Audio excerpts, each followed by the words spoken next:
Hello guys, എന്തൊക്കെയുണ്ട് വിശേഷങ്ങൾ?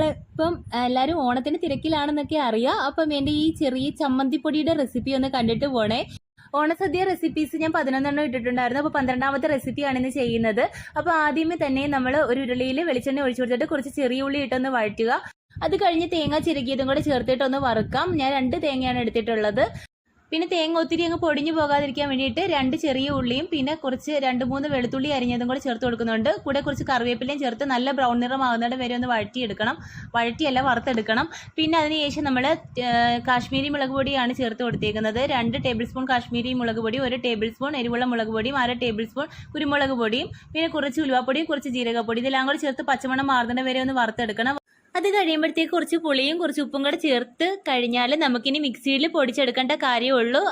അങ്ങനെ നമ്മുടെ ഓണസദ്യക്കുള്ള ചമ്മന്തിപ്പൊടി ഇവിടെ റെഡി ആയിട്ടുണ്ട്. അപ്പോൾ എല്ലാവരും ഈ ഓണത്തിന് ട്രൈ ചെയ്യണേ. വീഡിയോ ഇഷ്ടപ്പെട്ടാലൊന്ന് കൂട്ടാക്കണേ.